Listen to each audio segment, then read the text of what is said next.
Good morning! Hi guys, it's A. Hi guys, it's Miley. Hi guys, it's Iya. Hi guys, it's Jen. And welcome Welcome sa Ano Yung Podcast! Yan, so ano ba yung mga pag-uusapan? Actually, kagabi, nakapag-usap na rin kami. Kaya Yes. nakapajama kami ngayon. Diba? Pero mayroon kaming topic kagabi na pinag-usapan and which is about sa social media. And feeling ko maganda siya yung topic for today, no? So, kayo ba, ano yung pet peeve nyo sa social media? Pet peeve. Pet peeve. Medyo marami siya. Baka makancel ako. Itaon-taon mo lang, Okay. itaon-taon mo lang. Okay, sino ba mauuna? Ako na ba? Sige, go, go. Sige. Yung sa akin, pet peeve ko, nasabi ko na rin to kagabi, pero sige, sabihin ko na lang ulit. Yung yung mga nasa relationship, tapos i-expose nila yung away nila sa social media. Or like, parang specifically is yung mga may cheating issues, tapos magugulat ka after a week. Sila ulit. Baka naman may din talaga Oo, yan eh. Bes, baka naman may name ka dyan na gustong i-share. Parang- wala. Parang nakita ko na yan eh. Parang meron sa pamilya ko. Hindi. Hindi kasi parang tawag dito, if ever na, syempre kapag, never pa naman ako nagka-boyfriend, pero kasi, parang sa thought ko lang din, kapag once na may away kayo ng partner mo, hindi ba dapat parang nire-resolve nyo siya and pinag-usapan nyo siya privately, on your own, ganyan. Kasi ano naman pakialam ng ibang tao, pag pinost mo yan, oo, may maaawa sa'yo, lalo na kung cheating issue, oo, may maaawa sa'yo, may kakampi sa'yo. Pero kasi, imaginein mo din yung ikakasira ng partner mo na minsan minahal mo naman din. Frustrating ko din yan sa FB kasi lalo na pag sa kapag nag-search ka sa Reddit or kaya pag sa TikTok, may famous talaga na content creator na ganyan yung content. ang top of my mind, si Miko Montefalco. Yung asawa niya na yun, di ba? Oo, yung asawa niya. Pero ako for me, yung isa sa mga pet peeve ko sa social media is yung yung sinasabi nilang, hala, ginagetkip ko yung ganyan eh. Pero sikat naman talaga yung oo te. Like, kunyari sa isang kanta, ginagetkip ko yung ganyan-ganyan pag sumikat yung kanta. Dati rin naman, sikat naman na yung mga kanta, di ba? Like, for real, ginagetkip niya yung isang artist. Paano naman sisikat yung artist, di ba? Tsaka yung mga artist na ayaw din sila na ginagatkeep. Kasi bakla kabuhayan mo yun, ginagatkeep ka. O, edi wala na silang Wala silang kikitain. Doon nga sila makikilala, tapos i-gatekeep mo. Anong purpose, te? Bakit hinayaan mo ba sila? Isipin mo, artista ka, tapos ginagawa mo yung best mo na makilala ka ng mga tao, tapos ginagatkeep ka lang. Di ba? Ayaw ko na, ganun Tama yan. Pastor ka talaga like us. Mapida tayo, diba? Di ba? Ikaw? Ako, ito actually yung pinaka-root cause kung bakit natin ginawa yung podcast natin. Hindi ko alam kung ano siya. Hindi ko alam kung like pet peeve ba siya. Pero kasi for me, parang borderline medyo illegal na siya. Ano? Yung may makikita ako mga age gap couple sa TikTok. Ayun. What Tapos, do you mean? kunyari, o kaya mga batang ina content, tapos buntis yung babae, tapos yung mga, mas malaman mo yung mga partner nila, puro mga 30 na. Yung malaki yung age gap, tapos parang halatang minor pa yung babae, di ba? Mas Kasi silang kapag legal age. pag questionable yung timeline. Yes. Tapos parang, kunyari, 17 yung babae, or nakilala niya yung guy ng 16 siya, tapos hindi sila nagkaroon ng relasyon until 18, pero alam mo may grooming na nangyayari. Parang medyo suspicious ako dun, kasi parang, hinihintay siya nung oo, guy, parang hinihintay siya ng guy. And hence, kapag gano'n, yung mga batang ina content, funny siya at first. Ilagaw kasi siyang meme dito eh. ginagawa siya. O, totoo naman, funny naman talaga siya. normalize. Tinana-normalize yung ganung ano. Pero pag tumatagal lang, parang ang pangit na kasi parang nagiging nagiging normalized na siya. Na parang marami kasi mga bata sa TikTok, di ba? Tapos parang kapag nakita nila na, ay okay, ginagawa lang siyang katatawanan ng mga tao. So I think acceptable siya na maging batang ina sila ko. Ikaw, bakla, ano sa'yo? Yung sa akin, like, applicable siya sa lahat, ha? Ano siya, yung parang pinaka-pet peeve kong social media is that, halimbawa sa Facebook, yung sobrang toxic ng comment section. Like, halimbawa, okay, get. merong isang post, like, ito, very, sa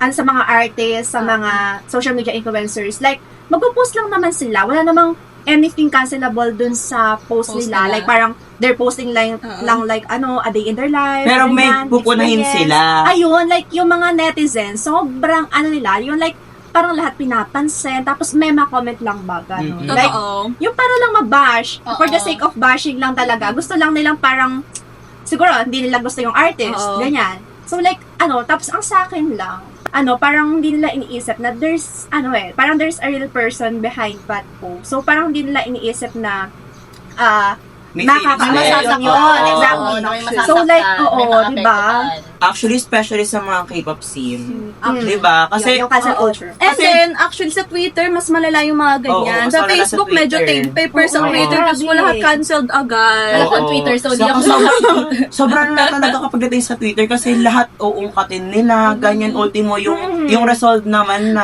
ungkatin nila. Tapos kahit parang kahit harmless yung mga post. older post nila Oo. before, kahit mga older pictures, may nagkakagawa na gano'n. Tapos kahit yung mga harmless post lang, tapos gagawa nila ng Yun mga nga. issue na Oo. parang, kunyari, mag-post lang sila ng, nasa Starbucks sila, tapos sabi ng mga tao, so, in this economy, pag i-flex mo Yes. yung kayamanan mo, kahit may Sobrang mga toxic Pilipino na. nang Tapos meron naghihirap. pa, okay, next question naman tayo. What do you think naman yung next question? Gusto mo bang ma-cancel? Uy! Nakauwi na kasi ako before. Dahil, Oo, yung about yun sa yung about yun to sa jeepney kasi. Tapos nag-post ako ng sa dump ko. Tapos meron kasi akong friend doon, di ba? Meron akong friend doon. Actually, hindi ko na siya friend doon, pero yung friend niya kasi nandun pa sa dump ko. So, pinost ko na parang, tawag dito, yung modernized, jeepney na ganun. Nag-joke ako ganyan. Tapos biglang, ate, pinost niya ako sa dump niya, tapos naka-public yung post niya. Like, ako para sa akin magkaibigan kami, tapos hindi niya man lang ako kinausap through messenger. Hindi ka man lang pinunod silent. Like, para sa akin kasi, satirical lang yun, bakala. Hindi ko naman talagang, wala naman akong power na na yung mga jeep, di ba? Saka, pinasa siya private, tapos biglang aawain niya ako, naka-public, di ba? ano yung sinasabi-sabi mo dyan? Ha? Gusto ko lang niya pahigain. Gusto niya na, lang siya, dramatic lang siya. And feel ko gusto niya lang masabi na, ayan, tanga naman ito. Pakita ko sino yung superior in terms of intelligence and moral compass. Ayun nga sinabi niya sa akin. Ayun yung post, ang pinaka-post talaga niya is, parang, nasa na yung moral compass mo. Ay! Ate talaga! Wala siyang, Be, ako para sa moral akin, compass niya. hindi ako para sa akin, moral compass di ba? niya. Para sa akin kasi, ginawa niya lang yun for the sake of, feeling ko, kahit na nang magkaibigan pa kami, meron na talaga siyang hidden animosity Competition. sa akin. Yes. Kasi hindi Diba? naman Kasi- yung gagawin out of nowhere. Una-una sa lahat, magkakalala kami for like, Years. a year, years, di ba? Tapos biglang gaganunin niya. Parang Ganyan. hinihintay niya lang kung kailan ka ba. Yes! Sa okay na ako magkakamali. Yes. Tapos tsaka siya umatake. Oo, di ba? Hindi niya pinansin ang good side mo, ihinintay niya ang downfall mo. Yes. So, nagulat ka na lang din nakita. Sino unang nag-inform sa'yo, no? Bakla si ganito. Bakla Ay, kina-cancel hindi. ka na Pinasi talaga ako. Tinag niya talaga ako. Hala! Oh my gamit yung God! dump ko. Right So, in parang front like, of you. so parang yung pag-compose niya ba nung call out sa'yo is like sobrang disrespectful or man lang parang like medyo may tinuturuan ka or talagang Hindi. outright? anak talaga siya. Alam mo yung parang ine-educate niya ako, pero at the same time, hindi niya ako ine-educate. Kasi alam ko yung mga bato niya sa reply ko. Oh. Sa ito pa comment ha, sa section. comment section siya nag-reply, hindi sa message. Kasi message ko siya eh. Ay, Tapos yung mga bato niya sa akin talaga, ate, may ngit-ngit talaga. Alam niyo yung parang hindi lang siya parang polite, talagang meron talaga siyang ngit-ngit na parang sobrang laki ng nagawa kong kasalanan sa kanya. And you can tell it's for show kasi sa comment section siya mismo nag-reply. Yes, like parang sobrang Parang gusto niyang unprofessional. malaman na, ay, ito yung conversation namin. And ito, mas Ganyan. better talaga ako kay Aaron. At halatang gusto niya na talaga ng drama. Tapos ang Tsaka dami na chat attention, sa akin. tsaka attention. Oo, sabi pa sa akin ng mga iba kong friends. Na friends niya ha. Na parang ano nangyari, ganyan. Tapos parang sinasabi niya na na gets naman kita be, ganyan. And gets ko rin naman yung point ni Keme. Uy! Alam ka rin share! Uy! Basta! best. Uy, ayoko! Dinitin na yung post, dinitin na yung account.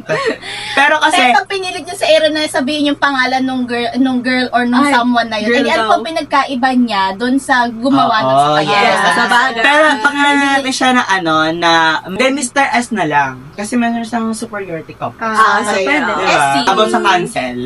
Cancel. So, hindi ko alam kung cancelable thing to do siya. Pero guilty pleasure kung manood ng mga yung sa TikTok guys, kung alam niyo yun, yung may mag-aas na tao, tapos sabi nila, boss, bakla ba to? Yung kami yan! Napapanood yan sa TikTok. Pwede niyo pa i-flash yung video para lang kaya sa context. 1, 2, 3, go! Pero ikaw, ba't ikaw lalaki? Lalaki. Sabi nga doon sa isang comment section, Des, infinite content siya tayo. Ano ba? Napunta yung mukha kanya. Ngayon, be, kahit anong scroll ko, yung picture niya nasa comment section. Naka-close up na ganun. Diba? Pero enough with the, enough naman tayo with that TikTok side naman. What if sa mga artists? What do you think? Artist. I actually. Ay, meron siya. Ano ka? Ayun. Hindi ko alam if na-cancel talaga ako, pero for sure, ano kasi ito dati? Natatandaan nyo ba nung nag-visit ni Tio Lainey sa Pinas? Oo. Nasa 24 yata yun. Oo. Tama. Yung last na concert pa ha, kasi di ba uuwi ulit sila. Ulit sila. Tapos nung nung uuwi sila na yon, so parang syempre na-curious ako, though hindi talaga ako 100% fan, pero parang kasi sila, like labas na sa FYP, so like napapanood ko sila and all. So like nag-start akong panoorin sila. Tapos pumunta ako dun sa BGC.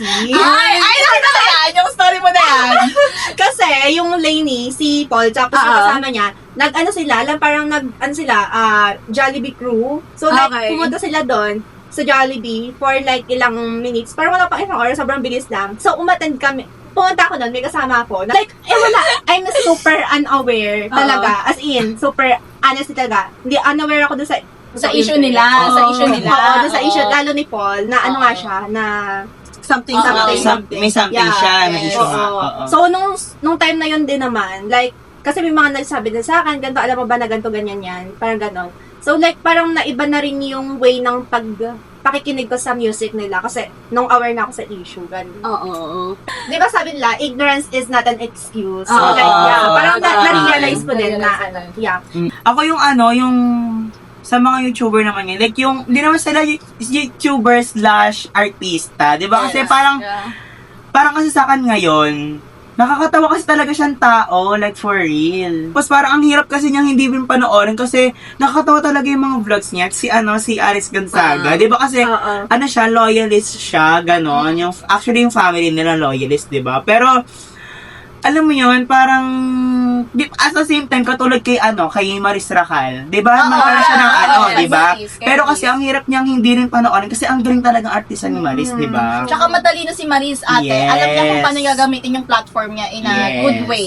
Oo. Tsaka talented talaga siya. Hindi siya yung klaseng talent na kayang ibaliwala ng ibes. Oo.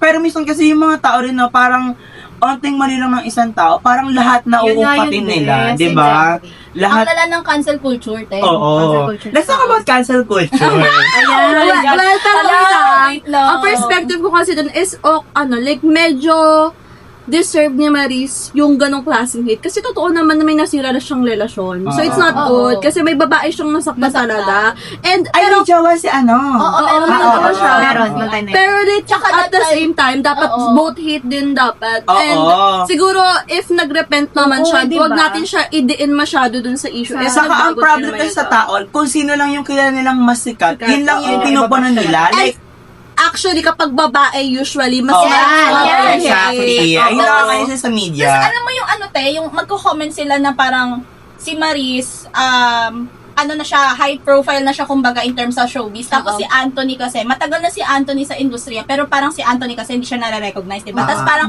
may mga nabasa din ako sa comment before na parang, high profile ka na tapos nag-cheat ka na lang din sa ganyan pa na parang starlet. Oo, Oo. dinadowngrade naman nila Oo. isa. Like, sige, sabihin natin walang cheating issue. Sabihin natin kunwari, in love talaga sila sa isa't isa. Ano naman ngayon kung high profile yung girl tapos na in love siya dun sa guy na walang issue at all? Anong pakialam niyo doon? Bakit ba? Ang pagmamahal ba dapat merong label?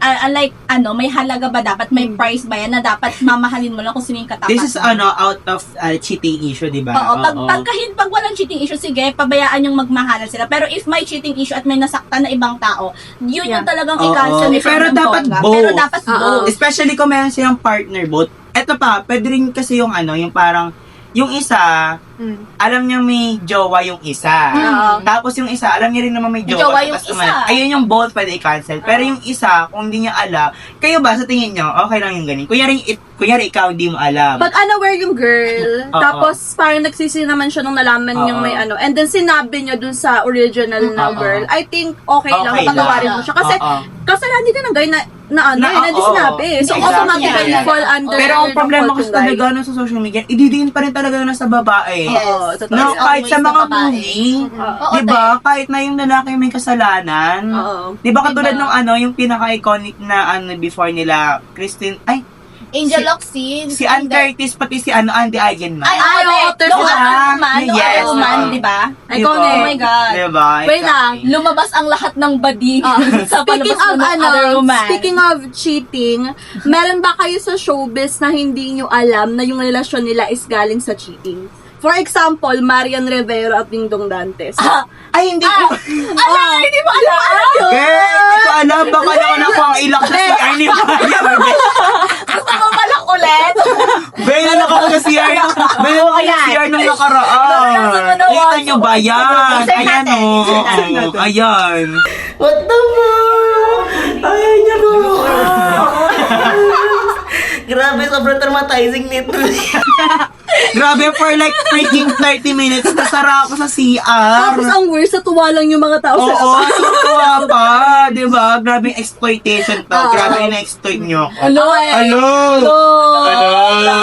Give credit Okay, to Yoyo. pero ayun nga, hindi nyo ba alam, pero di ba kasi si Dingdong Dantes, si Marian Rivero, well-loved couple siya, pero hindi alam ng mga tao na yung relasyon na yun, galing yun sa cheating. Ito ba? Hindi ko alam. diba? Hindi ko talaga alam, Ang first kasi na parang ka-something ni Ding Dong dati ay si Antoinette Tos. Tapos may mga nagsasabi na kaya daw parang na-hook si Ding Dong kay Marian kasi may hawig si Antoinette kay Marian. Lalo na nung short hair si Marian. Kasi maghawig talaga sila te. I don't know if familiar kayo pero insert na lang natin yung mukha ni Antoinette Tos here. Pero ano yung kay Karil sa kayo kay ano? Ayun, ang karelasyon ni Ding Dong during Marimar ay si Karil ata. Okay. Tapos, nag-shoot sila ng Marimar and then, syempre, nagandaan si Ding Dong kay Marian. And then, syempre, ano Tapos nilak niya na si Karil. ano ba yung theory na yun, te? Yung parang, dahil madalas kayong nagkikita, madalas kayong sa same place, ganyan, parang napapolite Ano kayo yun? with each other. May ganyang theory kasi ako nabasa sa, ayan, kaka-TikTok mo yan. Ang galing lang kasi may mga well-loved couple tayo na hindi dati alam na galing pala sa So, cheating. saan nyo yung nakikita? Nadidiscover? Sa Reddit. Ano siya, bes? Pupoy siya sa Reddit Si mismo. yung buhay pa yung mga ni Chris Aquino dati. Yung The Buzz. The Buzz. Ganon. Ay, ito pa isa. Speaking of Chris. Ay, isa pa. Ito pa isa. Jessie Manjola and Luis Mandato. Oh my God! Ay, oo. Alam ko yan. Yun, ang lalanon kasi, oh my Si God. ano nga ulit yung ano niya yung una? Alam ko si Jeneline ata, tapos naging si Angel. Tapos, Si Angel. during Angel, may something si Jessie at saka si Oo, Luis. ayun. Kaya pala ay nga inaasar ni Vice ganda si ano, yung nang impersonate kay Angel Oxina. So, kamusta naman kayo ni Luis Manzano? Alam mo yan? Yung nang-impersonate kay Angel Oxina. Ayun pala yun. Oh my God. Hindi ko alam yun. Tapos yung parang nung ini-interview si Angel kung ano yung nararamdaman niya, parang hindi nagsasalita si Angel, pero ate, I can't lie talaga kasi parang maiyak-iyak siya. It ganun. speaks a lot. Na kapag nakita mo yung mata, patingin ng mata. Ay! Ayun. Ayun. pero anya, kanina yung, speaking of Chris Aquino, sobrang iconic ni Chris Aquino. Actually, Di ba sobrang, parang ahead of time siya, no? Yung mga, gumaganon. Saka yung yung parang, yung biglang umaga. Yung isa to yung banter niya kay Kim, siya naiiyak ka ba? Oo. Ayan ka And then, tsaka si Chris Aquino kasi yung parang malditang maarte na tanggap ng buong masa. Tsaka hindi siya nakakasura ha? Hindi siya nakakasura. Yes, exactly. Hindi siya, siya yung tipo na, alam mong mayaman siya na maarte, pero at the same time, nakakatawa, and at the same time, hindi niya alam nakakatawa siya. Diba? Kaya yun yung gusto sa kanya ni Vice Iconic siya, te. Tsaka, tinan mo naman, te, newest television, movies, diba? Dominated niya lahat. Tsaka ano siya, te, alam niya kung paano i-publish yung sarili niyang brand. Actually, alam niya kung she's that woman. She's that girl. girl. Yes. And hopefully, maging okay na siya. Yes. Tuloy-tuloy. Yes, Kasi well, soon. ako promise, gusto ko talagang panoorin yung Chris TV. Ako din, te. Yan naman din si Darlo. Diba? Ako tsaka, te, ang gaganda ng mga movie ni Chris. Lalo na kapag horror. Oo, diba? Surprise! Sorry, sigaw niya. Yung, ano yun? Feng Shui. Tama. Oo, pag nakita mo siya yung, diba? Actually, Ganon. for me, yung sa Feng Shui, hindi ko maisip kung sino yung pwede pang mag-play other than Miss Exactly. Aquino. Sa kanya din ba yung segunda mano? Yung about sa... Oo, sa kanya din yan. Tama? Oo. Hindi ko alam. I-fact check natin dyan. I-fact-check natin yan siya, mama. Pero Pero alam ko si Mara Segunda Segatel. Man. Segunda Man. Hindi ba yun siya Shake Rattle? meron siyang episode natin first. Ay, okay pala yun. Pero alam ko yung yun. segunda mano talaga is parang si Chris, kay Chris ata yun. Or kung hindi kay Chris, kasama si Chris. And then yung kasal, alam niyo ba yung Suko. Suko. Yung Oo. kapag yung may parang yung suko. mga Chinese na ano na Ano? Uy, kasi dito ay Uy! Guys! Hindi tapos yung ano Hi, baby girl. Okay. Baby, yung baby girl lang yung Grabe yung timing ng kapatid ko. Tanggalin ko na nga. Ayun. Ayun. To end things up, ano kayong pinaka-last question na pwede nating pag-usapan? Yung positive naman kasi masyado na tayong ano eh, no? Inawin natin lahat eh, no? Masyado na tayong negative sa mundo. Yes. Ano ba, Sophie? Ano yun? Yung something na pop-up. Hello? Papapatola. Or something about pop culture. Sige. Ayun na lang. Yeah. Ano In yung... general. Yes. Okay. Ano yung Pinaka-iconic. pinaka-iconic or tumatak sa inyo na pop culture Ah, sa social media or media? Hello, wait sige. lang. Hirap. Basta ako meron ako. Ano yun? Sa'yo. Best. Siyempre, for sure relate kayo dito Ah. Di mo pa kasi sabi. Ito. Yung Aldab phenomenon. Ay, Grabe yan. Okay, alam mo yan. Grabe, Talagang sobra. no explanation needed. Sobrang iconic niyan. Like, natatandaan nyo ba yung, ano nila? Anong tawag doon? Yung concert nila sa Philippine, ano yan? Yung tamang panahon kayo. Tamang panahon. Imagine kung Pinagsapat gano'n pa-iconic yun, di ba? Na ano? Or iba yun? Oo. Yun Yun ba yun? Ay, bumagsak na. Hindi pa yun. Hindi, sa ano yan? Sa Itbulaga. Sa Kalye Serye. Kalye Yung tamang pa ng first meet nila yun, di ba? Grabe, sobrang iconic Ay, na. Oo, Like, yun yung first so, meron pa dati yung mga ano, yung mascara na, Yeah. yung ano sa mga pambata, tapos meron pa yung pa-baby wave. No? Yun, no? Aminin nyo, may certificate agad yan. Uy, uma-absent pa yung ibang mga tao dyan. Para Grabe. mga Yung cover ng notebook, Tim. Oo. Meron pa dati yung ano, meron pa naging meme dati yung ano, yung sobrang karinig na lang siya sa Alda, tapos sigaw siya ng sigaw, sabi ng kabibay, ay!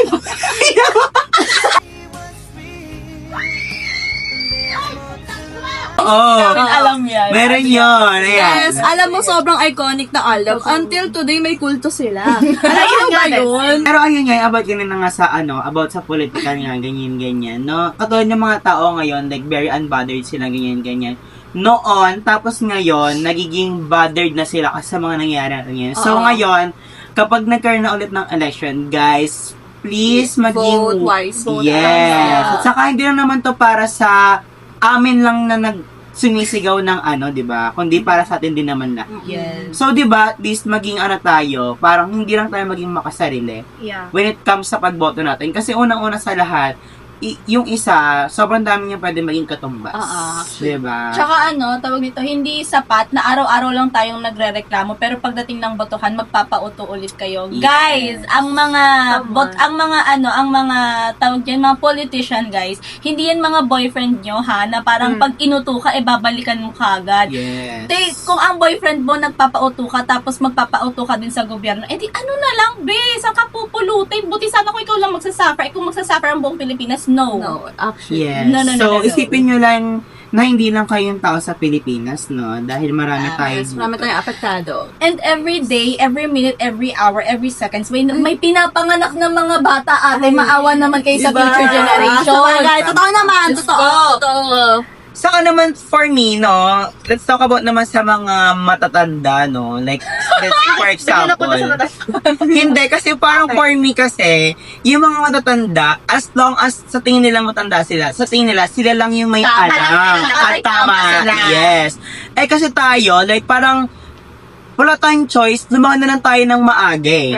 Like parang mas laro tayong naging aware agad sa mga nangyayari, ganyan. Kaya ngayon, ang mahirap sa kanilang mga matatanda, kapag in-educate mo sa kanila, parang iniisip nila na basta or something. Yes, problem talaga yun. So, dapat at least, di ba, sa mga matatanda naman, I mean, not being a disrespectful person or mas bata. Pero ayun, sometimes makinig tayo sa mga sa mga bata. Kasi minsan nagiging cause siya ng 'di ba, ng depression and Yes. about sa mental health ng isang isang bata, 'di ba? Like parang sa mismong bahay mo pa, hindi ka pinakikinggan. Tsaka ate, ang napansin ko lang din, hindi porket bata, walang karapatan na ma-stress or walang karapatan na magkaroon ng problema. Kasi tawag dito, lahat tayo may mga problema. And ang nangyayari lang dyan is, matuto na lang sana tayong maging kind with each other. Bata ka man, matanda ka man. Ang problema, wala yung edad na pinipili. So, let's choose to be kind always. Yes, Diba? tamang-tama na Ganun yun. siya. So, pinaka-last question nito, ano yung mga realization and experience dito sa podcast natin? Podcast. Ang Si dami. Sophia Yes. muna to. Sige, Kasi muna, medyo Ben. na-zone out. Nag-zone out na siya, Actually, no? ate, Kasi parang sabi niya, Oh. gutom na Diba? Ay, nakatulog. Ay, nakatulog. Siguro, dahil, di ba kanina, parang yung usapan natin nasa more on social media, Yes. mga ganyan. Ano naman, simple lang naman yung sa atin. Like, although gas-gas na siya, pero guys, please, let's be more mindful, ganyan, respectful in terms of like, commenting sa mga, di ba, sa mga post ng ibang tao, di ba? Kasi, guys, let's just think this way, no, na there's a real person behind a certain matter or a tama, post, tama. di ba? So, like, Tama, tama. kahit nakakakita tayo ng parang something na mali or whatever, pero, and parang hindi natin mapagilan yung sarili natin na mag-comment pa rin. Pero please, parang, let's try to phrase it in a better and respectful and Yes. kind way. Kasi guys, diba, it costs nothing to be kind. So, Totoo. kaya Totoo, gawin na lang tama. natin. Wow, parang gusto ko yan. So now, I'm passing the I-Instagram mic ba to... yan? It costs nothing Ayan. to be kind. Yes. Ako parang for me, to add naman dun sa inano niya, is matuto tayong makinig Oo, sa mga totoo tao. 'Di ba? Like, hindi tayo basta-basta na parang kapag nakinig tayo or parang may nag-educate sa atin, aggressive agad tayo na parang hindi, ganito alam ko yan. Tama ako, mali ka, yung ganon. Ayun nga, parang sinasabi niya na, let's be kind, tapos makinig tayo on each other. Additional lang na, for this experience, super fun. Super fun experience na to. Like, cute. talaga, parang, noong una ako sinabi dito, sabi ko, hala, pinig ko maging chaotic to. And pinig ko, mas masarap to kung like, iba-iba pa yung mga perspective mo. Actually, yung mga pinag-usapan namin perspective dito, guys, is yung parang nasa thoughts talaga namin. So, if meron man kami nasabi or something na hindi siya Sorry po. ganon. Pero I mean, okay naman sa atin na i-educate Oo, mo. yes. And makatanggap naman kami ng constructive criticism. And And siguro- walang mali doon. Wala siya. Ikaw, what about you? Sa akin naman, since regarding siya sa social media, I think we should be really mindful of what we post online. Tapos kung ano yung mga kinoconsume natin. Kasi bakla, hindi lang naman din, of course, diba, nagpo-post ka for your own purpose, pero kasi you're also sharing something, diba? So, parang dapat, like, maging mindful na lang din kung sa tingin mo, okay ba to or not. Pero, ayun, maging mindful na lang tayo, pero at the same time, dapat marunong tayo mag-pick up ng mga clues kung sarcastic ba yung isang Oo, like, kung like, para sa akin siguro, Sir, kailangan sisir ba nating to? marunong, learn to read the room. Oo. Like, kung satirical ba to, kung serious talaga siya, or kung cancelable siya, na cancelable na, totoong cancelable, or cancelable lang siya na nakakatawa. oo, di ba? Kasi meron naman talagang fun, may naman talagang serious. And sometimes kasi, naman siya, different thing naman siya. Yes. So, ayun, dapat parang tayo talaga mag-think kung ano yung pinopost natin and kung ano yung mga kinoconsume natin, that mindful din tayo. So, yun lang naman. Ikaw naman, Lay, ano yung takeaway mo? Parang wala na akong sasabihin kasi sinabi niyo na Pero ayun nga, bukod sa ang fun ng experience na to, yun na lang muna ang sasabihin ko. Fun yung experience na to and hindi ko alam na magsuswak yung personality natin apat kasi iba-iba yung personality namin tapos at the same time nagkaroon siya ng balance. So ayun, in terms of balance, dapat pagdating din sa paggamit natin ng social media, balance tayo. Totoo yun. Kasi hindi pwedeng porket may gusto ka na patunayan, yung side mo lang yung dapat na ipopost mo. So dapat, bago kayo makinig, bago kayo umunawa, intindihin nyo muna yung side ng parehas na tao. Hindi lang yung isa dahil kilala nyo or hindi lang yung isa dahil paborito nyo. Totoo yung sinabi ni Sophia kanina na wala namang bayad ang pagiging mabait. And totoo din yung sabi ni Aaron na kailangan matuto kang makinig at umunawa. Ang dami nating sinabi for 10 minutes. Sabi niyo wala na siya masabi, pero Kaya, ang baba I'm na sorry guys. Pero totoo, lahat yun totoo. Totoo naman, Yes. totoo naman. So, ayun lang. And I hope and we hope na nag-enjoy kayo. Yes. And I'm so happy for this podcast. Yeah. So, ayun guys, since hindi namin alam kung ano yung pinaka-main topic talaga ng podcast namin ngayon, huhulaan nyo ngayon kung ano yung podcast. Literal na ano yung Oo, kasi yung usapan namin ganyan-ganyan. Kasi kahit kami di namin alam. Actually, sobrang saya talaga magawa ng ganito kasi parang anay mo pwede talagang pag-usapan na bigla na lang magpapap sa'yo. Tapos, at the same time, connect yung nagiging topic Yes, natin. oo. Yeah. Ang hirap nga mag-stay sa isang topic, no? Yes. Exactly, pag lahat kayo may mga different perspective and madadagdag. Yeah. Oo. So again, see you again sa Ano Yung Podcast! Bye-bye! Bye guys! Bye-bye! Ayun